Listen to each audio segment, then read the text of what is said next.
Brian, welcome. Hey Ryan, you okay? Yep, doing great. Matt, welcome. Just so you know, as soon as you pop on, you're live so people can hear us. Sure. So, do you guys have anyone else joining? There's a couple other people requesting. Jason should be requesting to join for sharing. I'll keep an eye out for him. We've got a couple others. I'm interested in pulling them in just to chat with them real quick. Sure. Okay, let's see. Jeffrey, how you doing? So far, so good. Good. Hi, Jeffrey. Say hi to Matt and Brian, and then I'm going to pop you back into the attendee view, if that's okay, Jeff. Hi. Awesome. Good to see you. And then we've got Aryan, who's requesting. We're going to pop him in to say hi as well. Sure. Maybe not. Just waiting for Jason. I've just pinged the bios over. Sorry, Ryan, they're a bit late. No worries. We will get started in about 2 minutes, bottom of the hour. I know it's getting a little later over there. Appreciate you guys jumping on. That's fine. We've had pizza. We're okay. Oh, that's awesome. I've got my my hot chocolate here. It's still cold. Ah, excellent. Cold chocolate. Yeah. Well, I'm cold. This is not.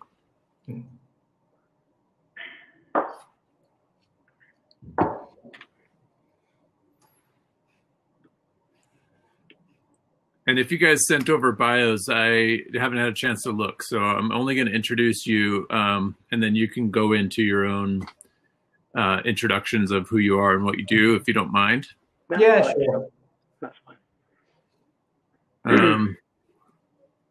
Yeah. We'll just go and check on Jason a second. Okay. Yeah. Might have to look outside, see if he's not driving off in his MR2 to escape all this. No, we didn't hear any squelchy noises. You guys still getting rain or hail there today? Loads of rain today. Yeah, it's been quite dismal. Wow. So definitely autumn now. Best season though.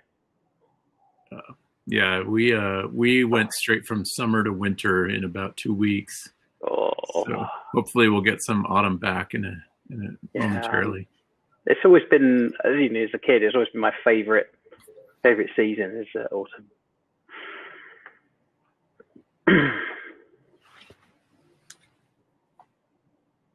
I do have your bios now, Matt, so I'll be reading those here in a minute.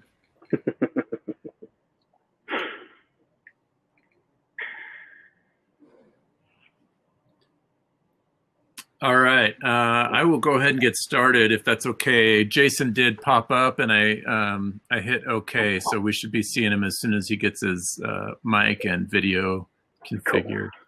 Yeah, he's just clicking buttons and stuff now. So okay, there we go. There he is. Oh, now we can get started. Yeah. Now we go. Welcome, Propellant, to this session. We're really excited to have you discussing event-driven compliance.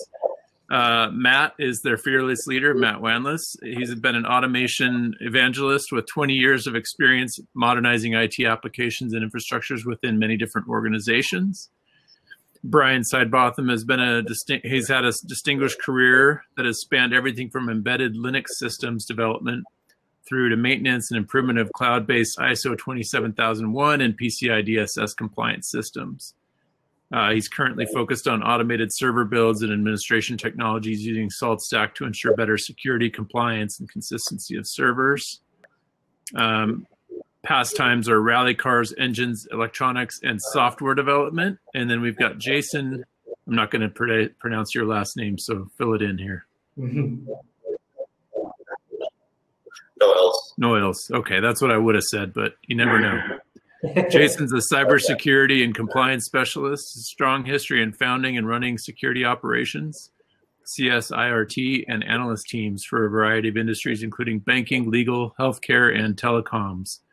And if I remember right, you were just picked up within the last year by Matt but you Right, guys all go way back. Yep. And you all like to drive fast cars. Is that right?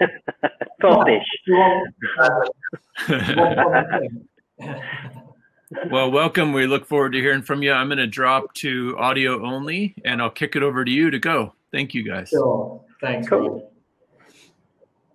Jason, take it away. Yeah, do we want to start with the poll? Have we got the poll there ready, Ryan? Which compliance people are using, if any? Give me a second to cue that up. And Sure. I should have said that first. While we're waiting for that, I just thought I'd get a couple of quick slides in at the beginning here about compliance and why that's important in the modern world. So, and how it relates to what we're going to discuss with our colleagues later. Matt, have we got the first slide? The next slide, sorry. There we go. I always like to start with a big scary thing.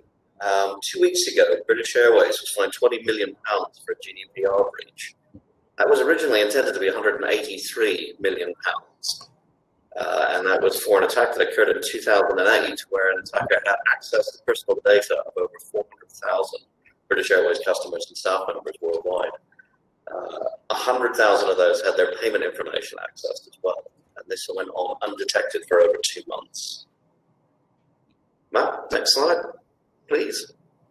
Hold on. So there we are. BA hasn't told everyone the full details, but we can gather some details from other sources. During the window indicated, customer staff bookings on their website had their details captured and exfiltrated from their web presence. And this just confirms to me that there was no compliance control. They either weren't robust, they weren't monitored, or they simply weren't in place at all. Also worth noting here, British Airways themselves didn't detect this activity. They were informed by a third party. Matt, next one. And this comes down to failure of controls. So in its report on this matter, the Information Commissioner's Office shed some further light on it, noting that British Airways should have identified these weaknesses and resolved them as part of its general GDPR compliance activities. So that it didn't is a failure on their part to understand and properly implement the necessary controls.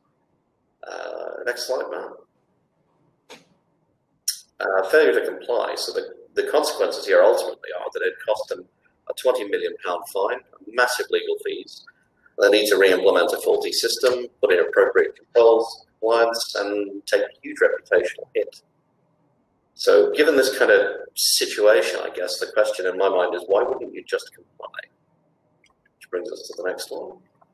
And there's all sorts of reasons for this. So if we see it as vitally important, why wouldn't you? It's expensive. It takes people, appropriate controls to monitor them, kit, time, energy, effort. There's a lot of effort goes into worrying about whether this is longer, more complex, more challenging than it needs to be. Internal issues, people, politics, all sorts of technology state. Is it current? Is it going to be deployed in the next upload of the next version? Does anyone even know they even have to do this? That's often a strange one that comes up. So there's all sorts of reasons why you wouldn't necessarily do this by default. And so we kind of talk about SALT here in the coming slides and how you can use that to do this almost by default. So I'll hand over to Brian. Yeah, I think me and Matt will, actually. So we need a bit of way of gathering and implementing compliance in an automated fashion, because what we don't want are people missing along the way. Matt, do you want to go? Yeah, when you're not talking, go on mute, because you might be able to get some cross audio there. And if you're attending this session, there is a poll asking which compliance framework you work under. Go ahead and click the poll tab, and then there's a toggle between the event and the session. You'll have to toggle over to the session to take that. Looks like so far we've gotten quite a few votes for DISA STIGs and one for ISO 27001. So there you go. Yeah, just moving along. Yeah, so we took the view that if you're at the point where you're at a SALT conference, you're probably going to be implementing solutions with SALT. Why not bake the compliance in using the SALT framework? So we're not going to focus on sort of building and configuring systems. We're going to look at sort of the compliance as an overlay on top of those. And we're going to be focusing on using Salt's event system, which is the thing that makes it very unique, of how we deliver that. So we're going to set up a scenario and then have a look at what we can do. And we're going to focus on NIST as our framework. Nobody seems to have chosen NIST, great. But NIST is a very nice technical framework. It's very explicit and prescriptive about what you need to do. So we're focused on using CentOS 7, sort of pretty standard issue OS in this world. And we're going to be a company that's got a revenue generating website, and we're going to put a few controls in just to get us started. So there's a couple of important ones here. We can't ignore governance. We've got to have change control. We don't want changes happening outside of change control. We want to make sure that only authorized people access the systems. And a classic here is SE Linux. I think a lot of people who don't work in the compliance world, the first thing you do is turn it off. But actually, it's a really important part of having a sort of having a robust security on the social CentOS world. And we want to do some auditing as well. We want to know what's going on in our world. And those are sort of the main things we're going to focus on. We had lovely ideas about doing quite a lot more, but we found that the time vanished when we started to add in some of the more esoteric stuff. So when we have a breach of these, in a typical scenario, you'd have an entry into a SIEM tool, you'd have notifications, tickets raised, and because we're in Salt, we might as well do some automated remediation while we're at it. So now we've got our environmental controls. Here's what we're going to do. We're going to have a look at user access and service. We're going to put some focus onto SE Linux. And we're going to do some privileged command detection. So how do we know what commands, when we have a command being run on our server, how do we know about it? And if we care about it a lot, for example, netcat, so data exfiltration, then we really want to know. So we're going to put some controls around that. We're also going to do some programmatic change windows so that we know when a change window is in place, so we can relax our controls just a little bit. And we're going to do some configuration. We're going to do some validation of configuration files. So if a configuration file changes, we'll push it back into a known state using Salt. So I'll pass this bit over to Brian because he's very excited about this piece. Yeah, cheers, buddy. I don't know whether we were going to do a poll at this point or not, but we were interested to know just. Oh yeah, the poll's here. Did you prepare a poll for this bit, Ryan? I can't remember, but yeah, it's here. Yeah. Yeah. So we're basically interested in people who use Salt, but the majority of people seem to use Salt to build a server or get it into a certain state in terms of configuration.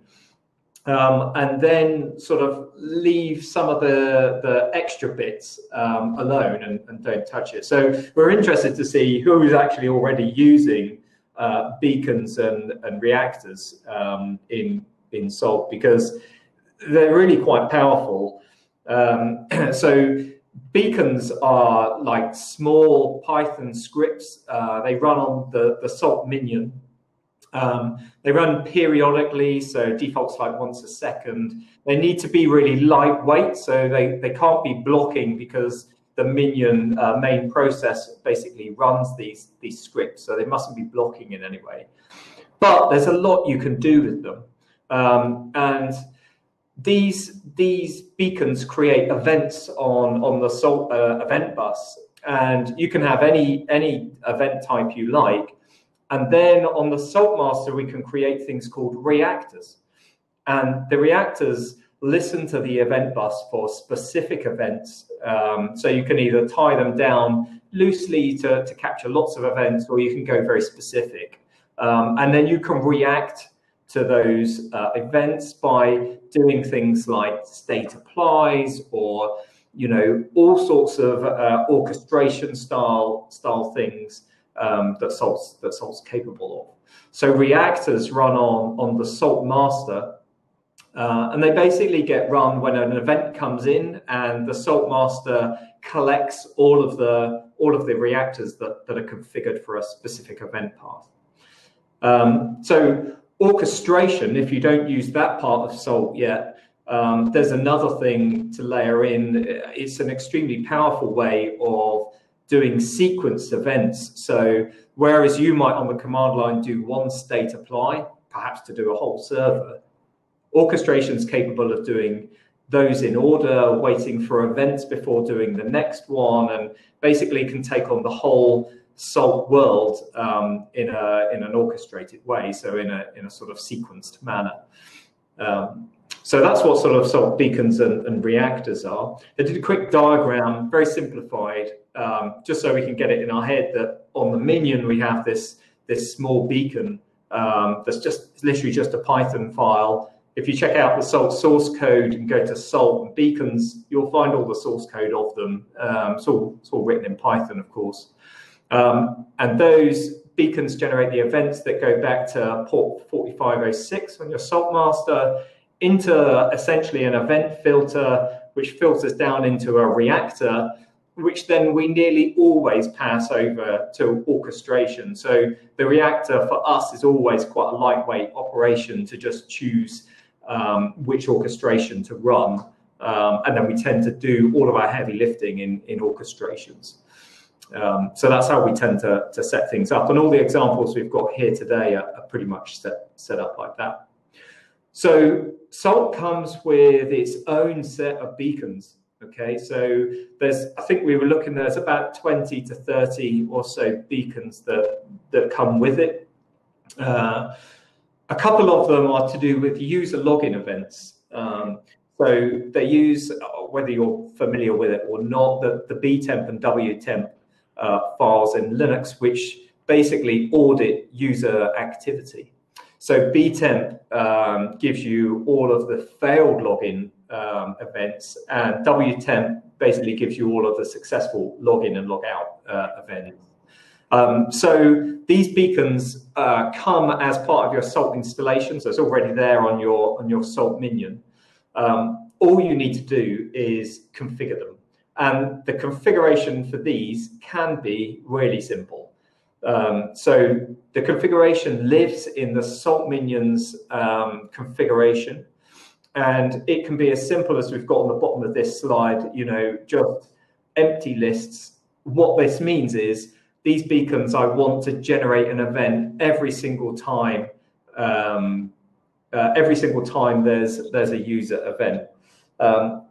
Andrew's just asking, do we know what the Windows versions of btemp and wtemp are? I don't know. No, I think you'd probably have to write your own beacon. I can't quite remember in the Windows version of Salt. Yeah, you'd probably have to scrape it out using a custom beacon.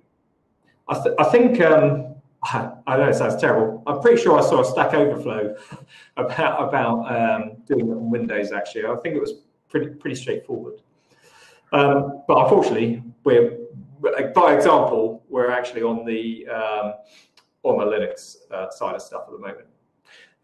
So we basically configure the beacon, and it runs once a second and checks for updates in the btemp or wtemp files, and generates events going back to the Salt master for any of these events.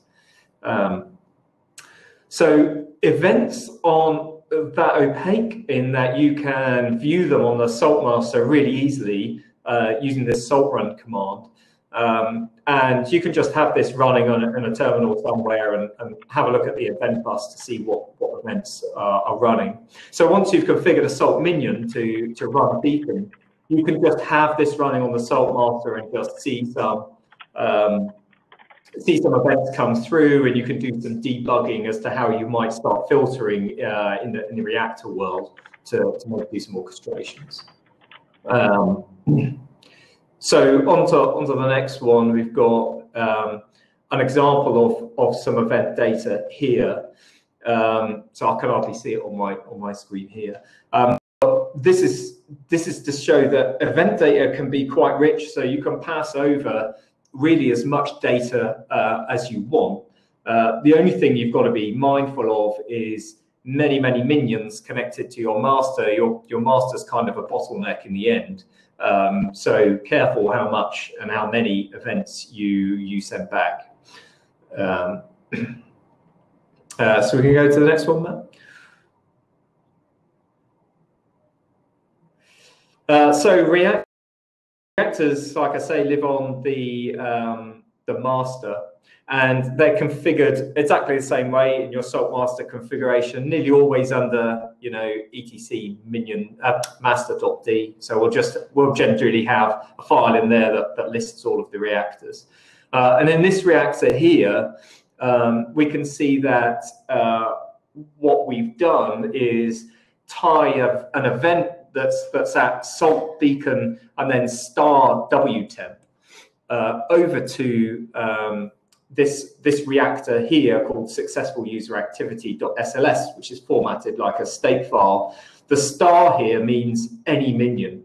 So where the star is just after beacon, that would normally come in from the event world as a minion ID. So there'd be a minion ID there. What we're saying here is, I don't care which minion it is, whatever minion generates this event, go ahead and use the successful user activity reactor.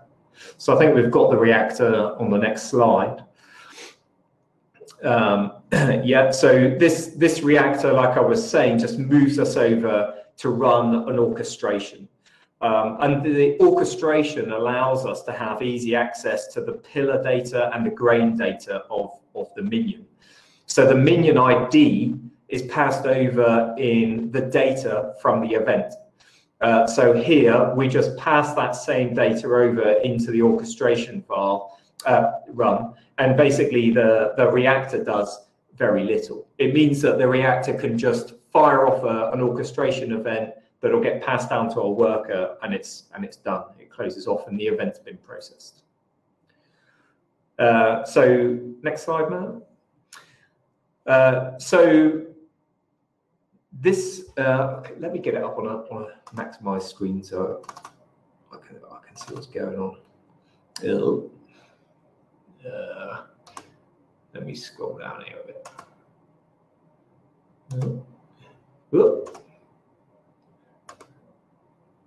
There we go, I can see. So basically here we have the orchestration. So I don't know whether you've done orchestrations or not, but we've only got one thing happening in our orchestration. We're using a little bit of the pillar data, and this pillar data is what come over from the reactor. So we're just pulling out the minion ID, we're pulling out the user that this event concerns. So this will be the Linux user in this case, and the action. So the action from this event is going to be either log in or log out. So we simply set a message and we fire it off to Slack. So it's the world's most basic orchestration. You wouldn't normally do one thing as an orchestration, but it's just to show that this is the way that we would contact Slack and say, look, someone logged into this server, or you know, we could format it differently and do better detection of these users aren't meant to be logging in. You know, why are they? So this is just a way of getting us to see that a beacon from an event from a beacon can show us something directly in our messaging tools. So if you go to the next slide, Matt. We've got, at the moment, everything coming through for all user logins, but it's generally not something we're particularly interested in. So what we can do with this wtemp beacon, for example, is configure it slightly differently to say, via default, so this applies to any user. I haven't got any user-specific time ranges here. I can say everybody's work time is 8 a.m. to 7 p.m. They can log in during that time. That's fine. Don't let me know. But then outside of this, we'll start getting events, and we might push these out to you know, Slack channels again, so that people can understand why is someone logging in after hours. You know, they're not permitted to, or what have you. So it's just to show that beacons can become more complicated. It's just that you were starting off with the most basic configuration. So if we move on, we can start to look at something a bit more specific like SE Linux that nearly all compliance frameworks are going to require us to have. So SE Linux is a kernel loadable module, so it's within the Linux kernel, and it provides controls for access to objects by applying categories and processes to objects. I scraped that straight out of NIST. That's their description for SE Linux. Absolutely fine. So on Red Hat 7, there are some really specific requirements coming out of NIST 853. Okay, so there's a lot of controls that SE Linux actually complies and makes you comply with. So they have some CCE recommendations, which basically tell you to set enforcing in the SE Linux configuration as one of the very basic things. They also recommend a lot of Booleans be set or not enabled or disabled. So what we're going to go ahead and do is implement this automatic control of the SE Linux configuration. And we're going to go a little bit further, because normally you would build a server in this state. So as part of your server build, yes, you would ensure that config got set to something specific. So enforcing was enabled in the configuration file. But what we want to do here is monitor that situation. So if somebody goes ahead and changes that and takes us out of compliance, we want to know, and more importantly, we want to automatically switch that back. Okay, so that's what we're gonna head towards here. So I've got a really basic SE Linux state just to keep things, well, fitting in a slide. So all we're taking on is one, we'll make sure that the SE Linux configuration is set to enforcing. So we're just doing a simple file.managed. And aside from that, we use the SE Linux module just to say the mode that's currently running also needs to be enforcing. Okay, so we need the server to be enforcing, and we need the configuration so after a reboot it comes back as enforcing. So that's our state. Next on the list, we configure a beacon. So this time on the minion, we're going to set up an iNotify. I don't know whether anyone's familiar with iNotify. But it's basically a way of monitoring file activity. It's quite granular. And here we just say, right, we want to monitor the configuration file. I want to know if it's modified. And then we introduce this thing, which is common to all beacons, which says disable during state run true. And this is actually really important, because if we modify the file during a state run, so we do a state.apply on this server and it modifies this, we'll be generating loads of events. If you imagine this is just one of many, we'll end up with loads of events coming through whilst we're trying to just state apply a box, and we'll be firing off more state applies and so on and so forth. So what we say is, when a state application is running on this box, don't generate events from this beacon. So that was quite an important one. You'll get yourself in trouble if you don't do that. So in terms of standard beacons, we've done what we can. We've controlled the configuration file. So we're going to get an event if the configuration file changes, if someone modifies that, and we're going to get notified of that. But outside of that, we need a custom beacon to keep monitoring the current state of SE Linux, because someone on the command line can easily set involve 0, for example, and make SE Linux currently running as permissive or something like that, or turn it off completely. So in that scenario, what we want to do is know that that's happened and generate another event, because it's not just about the configuration file now, it's about the running state of the server. So we've got the file watching going on already. What we're going to do now is write ourselves a quick custom beacon. I want to show you how easy that is to do. It's just a few lines of code. So there's a little bit of cruft ahead of this function. I'm just going to get it up on my bigger screen here so I can talk about it a bit easier. I hope you guys can see that, because it's quite small to fit it on the slide. But trust me, it's like 15 to 20 lines of Python and pretty straightforward stuff. So custom beacon basically has, it's a Python file that you install using the modular systems of Salt. So that means you basically distribute it from the Salt master like you would a state file or any other type of file to the minion. So it's really straightforward. And here we keep track of the last state. And we do that so that we only do events when we change from any other state into something that's not enforcing. So we change from enforcing into any other state. And we're going to generate a sort of edge-triggered event when that happens. We don't want an event every second happening when we move to enforcing mode. All we want to capture is that we went from enforcing to something else. Here's an event, and we'll deal with that later. So I won't run through the code. It's pretty straightforward stuff. It's basically just using one of the Salt execution modules, SELinux get enforce. And if that comes back as not enforcing, then we'll generate a event. So I was just noticing there that I also added in for a little bit more information, the who information. I forgot I put that, but that's actually quite useful. So when we see this event, if you go to the next slide, Matt. I keep getting the wrong slide for this one.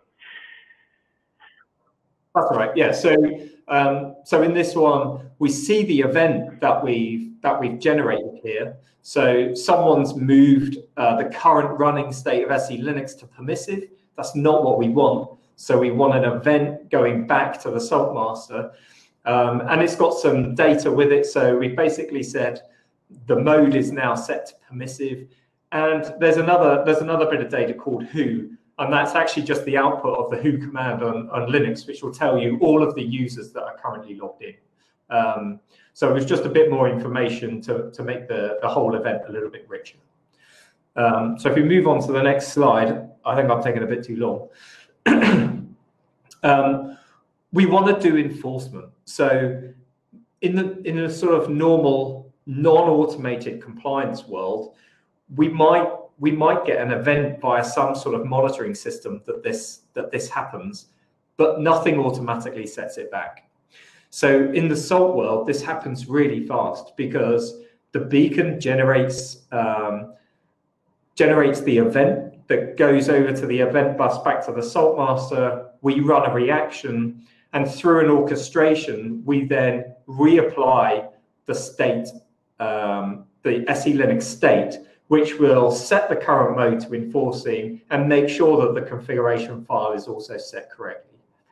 And within here, we're in an orchestration, we've got, just for example, going to Slack, for example, so that we can see some sort of output.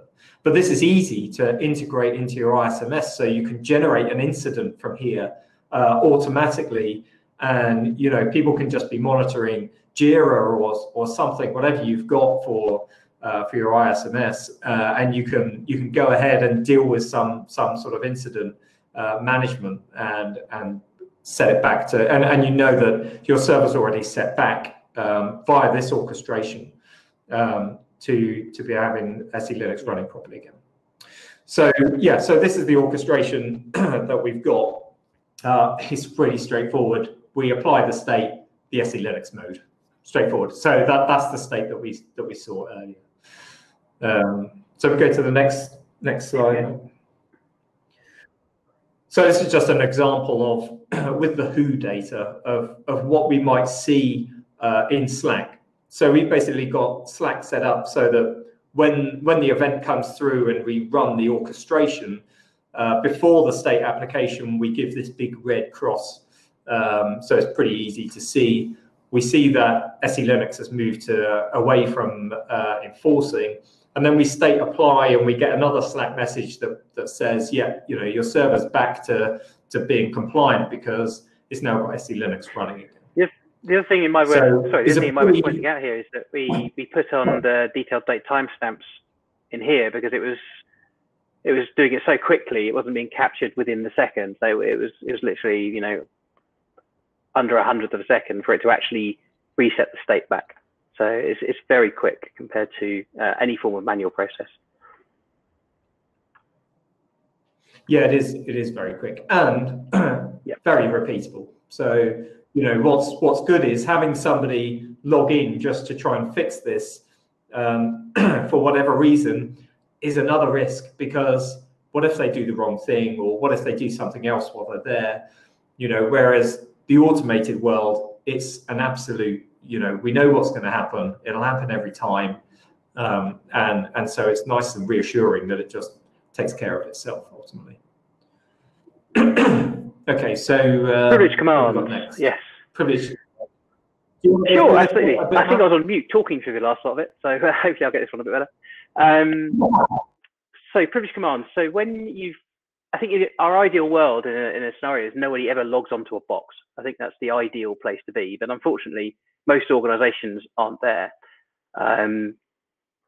You know, so we want to understand what's happening on boxes when people log in. What are they doing?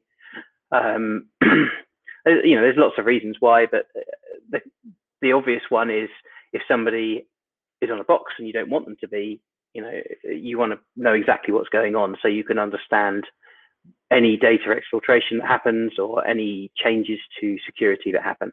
So we sort of picked that one as the last one to poke around with beacons. So there's a very powerful yet slightly dangerous beacon out of the box for SH. Now this one uses a Unix utility called strace. It's not technically Unix, but it's a utility called strace, which is basically a very good, almost a very good way of understanding exactly what a process does. So it captures everything it does. And this beacon, if you have a read through the source code of it, it basically ties into any shell that's available or started.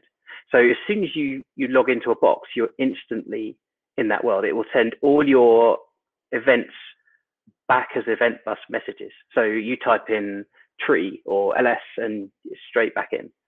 So if you're doing a lot of bash oriented stuff, you get a lot of event messages. So you've got to be quite careful with this. You know, if you're running it on a server with a lot of bash oriented cron jobs and events and so on, you'll be swamping your master. So what does this actually give us? Again, we have here this sort of the beacon events it generates. So again, the star is the box it runs on, and the sh, and then you have the PID, the process ID of the bash shell you're running. It actually has it has a bit of data in there, so it basically gives you the command you ran and the arguments that you ran it with. And then again, these get sent to another reactor, which we then fire straight into an orchestration. So we try and keep this as lightweight as possible. So one of the things we didn't really talk about too much is change control. So we set up a salt mine to give us a Boolean, am I in a change control window, yes or no? It's a really simple way of doing it. You'd probably do it as an external pillar data. So you'd query, I don't know, whatever your change management solution is, whether it's Jira or ServiceNow, or whatever, to get the information from that. But we just went for a Boolean and we set it as a salt mine. So we effectively set a grain or a pillar data per minion. So we can say these minions are under these change windows, etc. And this basically gives us something we can use to make decisions in the orchestration with. So I don't know how familiar people are with mines. They are incredibly simple. It's so simple, you always think, do I understand this? But they're a very simple concept of data a minion makes available for other minions to use and apply. Obviously, in this case, we're doing it on the master, not the minion. So in the previous slide, we have to use the salt util runner to actually get the master to get mine data. It's a slightly fiddly thing, but it works pretty well. And then, yeah, we have a change control window value, which we then use right the way through. So for exfiltration, we still have a little bit of pillar data. So we can say for exfiltration, this is a red severity. It's like, oh my God, change the bulb. And we want to know if netcat gets run, we want wget, we want to know curl, we want to know if the certificate update, trust updates happen. So somebody adds a CA in that we're not sure about, we just want to know that happens. And for tampering, things like set in force, any vi or vim or Emacs gets run. These are just sort of examples. You can expand this very quickly and easily to meet the NIST. I think NIST prescribes quite a lot of examples of these we want to keep an eye on. Yeah. Should we do the live demo, Brian? Yeah, it does. Yeah, I was just going to say the NIST controls around those privileged commands. There's actually loads of them, and so with one sort of beacon configuration and one beacon running, you can actually kill off a lot of NIST requirements. And you can get very quick alerting, so within a very small window of time that something's going on your servers. So there's no kind of delay before you know what's going on. And then the data that you can send back with an event can be as rich as you like. So long as you're not swamping the saltmaster, then you can get some pretty instantaneous information back that you can start working with to maybe cut a server off or do what you need to do. You can even go further, I suppose, and if you've got your infrastructure under automation as well, which you should have, then you could instantly sort of issue some firewall rules to get that server cut down while or isolated while you then work out actually is that a real thing or not. So yeah. So I hope this is visible. This top pane is going to be events from the event bus. So there's a state run salt event pretty equals true. And that basically gets us a view directly into the event bus. Then I'm going to log into our victim server. There we go. I'm in. You can see an event that's kicked off here, and we now have a new Slack message saying I've logged in. So if we have a quick look through here, where are we? So here's the WTemp event. So again, you get a bit of information. You're a little bit at the mercy of the WTemp functionality on Linux. You can't do much customization of what you see. That's the data you get out of it. Then that triggers off the orchestration piece here. So you can see that the data gets pushed into the pillar and it all gets passed over. And here we have where are we? The running piece where we actually run the orchestration. It's surprising how quick the event bus gets used up. Absolutely. You always get lost in these. When you start doing it, how many events start flowing? It's quite incredible. So you really do need to be careful. And I would say, I think our advice as much as possible is do as much filtering and what have you as you can in the beacons. So you want to keep the event stuff kind of as small and as tight as possible. Let me demonstrate a really good example of this. So when I sudo, I then, because the SH beacon is now tied into my shell session, everything it does when it loads the bash RC and the etc profile stuff, once I put the password in, if you watch the event bus now, there's generally quite a bit of stuff that will be happening. So this is all my shell session logging in. So you can also see here, privilege escalation. So again, I've run sudo su, and it's called that twice because there's two triggers, sudo and there's su. So we've got two sort of trigger events going. There's a privilege escalation here, so we're getting a bit shouty about it. And now for about a minute, it's the beacons are going to be, and the reactors and the orchestrations are going to be catching up with, I think, about 30 or 40 bash commands that happen when you run etc profile. So this is it now catching up. So again, if you're going to productionize this, you would want to rewrite the beacon, the shell beacon, to filter, yeah, as Brian's saying, on the actual minion. So you're not sending, you know, every single event over the event bus, because this wouldn't scale in a production environment. Yeah, I think, you know, I think the example earlier of the custom beacon does show just how little code. I know sometimes when you say, oh, you've got to write custom code or something, it feels like, you know, so someone probably feels like, oh, great, I need a developer, I need to do this, I need to do that. They're lightweight, you know, they're a bit scripty, they're just sort of one function, and you just need to be a bit careful with it. But, you know, these days, I think most people are pretty au fait in the DevOps world with Python. And I think, you know, you can do your own custom beacons pretty easily, I think. Yeah. It'd be good to do a set enforce 0 actually as well. Yeah, I'm just waiting for it to catch up. Yeah. But yeah, see if it's we're still going. Right. Need a progress bar. There we go. Stuff's happening. No, I think it's probably still working through the login piece. Oh no, there we go. Boom. So three things happen. So first one that kicks off is tampering, because as a controlled command, set enforce is obviously on the list. So we consider that as a tampering command. Then there's a breach of the actual, hang on, we're not enforcing SD Linux anymore. And then here we've set it back to enforcing. What'd be good is if you do a get enforce now, because that command above it says set enforce 0, is it? So you can do a get enforce, and it will show you it's enforcing. Yeah.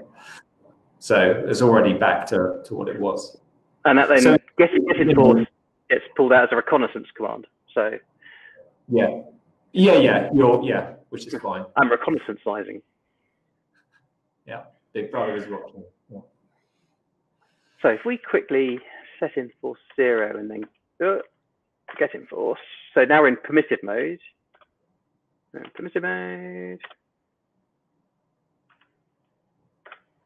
Ooh, what's going on? Did the event go through? I don't know. Something's happening. Oh yeah, it's probably still trying to catch up. Honestly. It probably is trying to catch up. Yeah, here we go. Doesn't like all my get enforces. Yeah.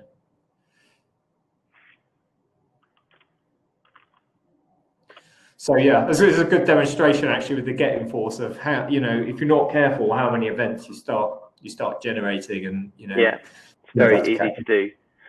Yeah.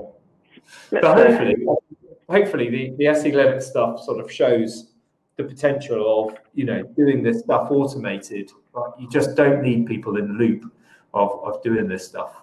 Yeah. And you can very easily push these events over to a seam solution. You can apply sort of logic in it that way.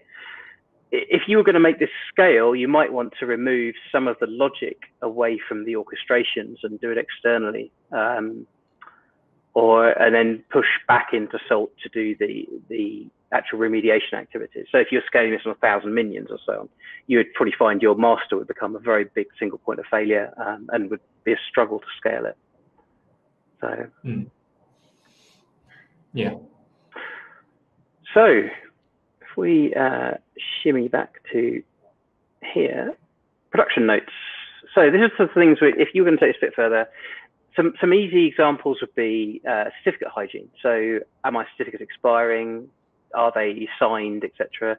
Things around patching. So when was the box last rebooted? When was have we had anything, you know, any updates done to it without reboot, and so on. Things like SSH daemon configuration and so on. You can basically take this and expand it as far as you can. Again, being very mindful of how you scale this.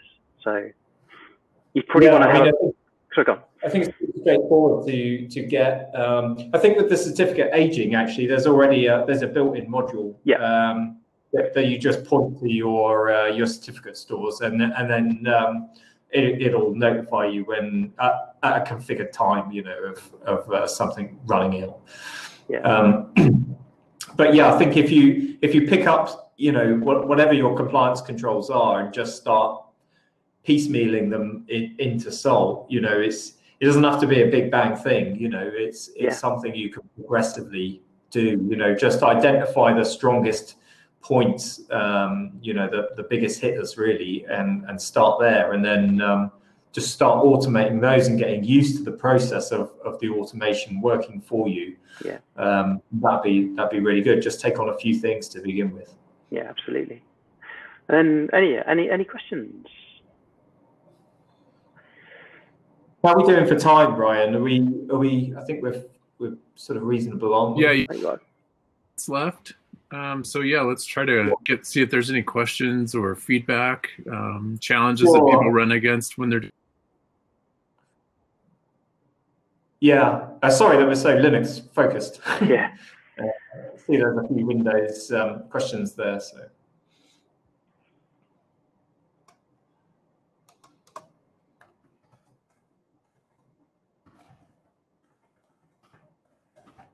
No, I think no questions forthcoming.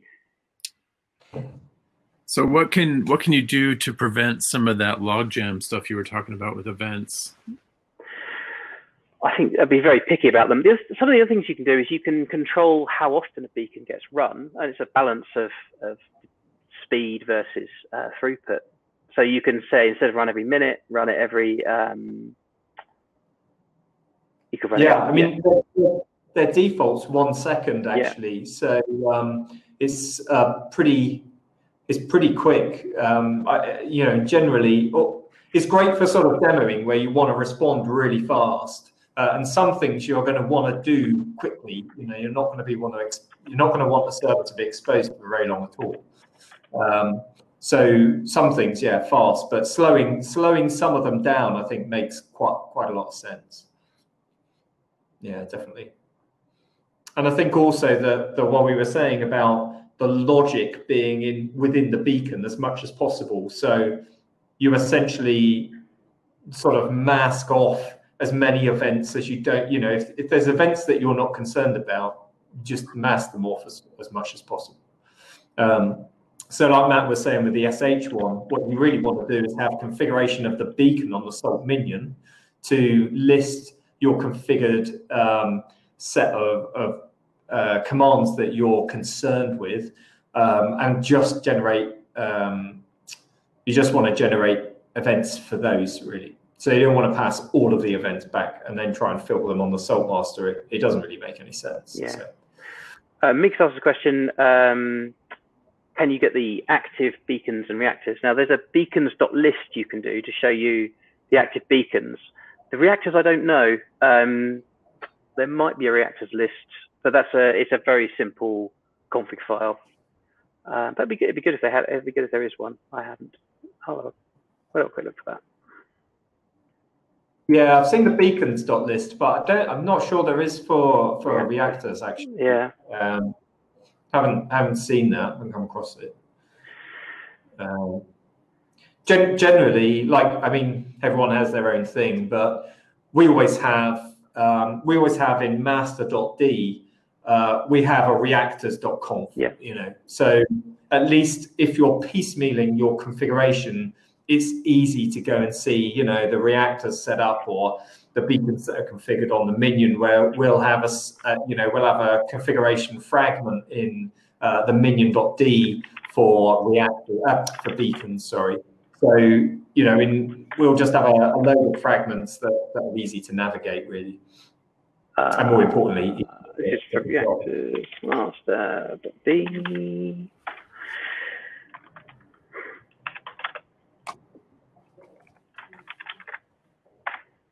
So for what we're running here these are the reactors that we're. And did you guys want to do some sort of giveaway or contest here? We were going to give it. We were told when we did this. Because I have a $20 swag coupon. Yeah, so we were going to give away a 15-minute virtual conference with Thomas Hatch in the sauna, because apparently he has a sauna. But I think we might get into trouble for it. So. Yeah. I don't know. Should we ask for forgiveness or for permission? It's a difficult one. Yeah, let's ask forgiveness. 15 minutes in the sauna with Tom Hatch. Yeah, you could talk theology, philosophy, or salt. Or pop. We watched this pop one earlier, and I've got a ton of questions. So yeah. So hopefully you'll win. No, but if you guys have, hopefully, if you guys have any sort of, maybe we could just say whoever asks the next question gets a $20 gift card to the Salt store. Oh yes. $20. I'm asking a question. Yeah, me too. Right. We could just sit here and wait. I don't see any other questions. Oh, here we go. Oh. There we go. Oh, that's Brian. Nice job. Nice job, Brian. That was me. Not a question. No. All right. So if you haven't been over to the swag booth, head on over there now. Thank you to the Propellant folks. And really appreciate this presentation. Some super cool stuff with beacons and reactors. I don't know if you saw the poll, but it looked like about a half and half. People ran, half of the people here have done it, half of them haven't, if that's a good sample. Yeah. So great. Okay. Yeah. Cool. Yeah, quite a few people under compliance frameworks too. So yeah. Yeah. So to end the session, since we're all done, if the four of us want to just hit the leave button, then we're done. And everyone that's still on, I encourage you to head over to the swag booth. I'll be there for just a couple minutes. And then jump into your next session in about 8 minutes. So brilliant. Thanks very much, Ryan. Thank you. Really appreciate it. Cheers. Yeah, great. Take it easy, guys. See you later. Bye.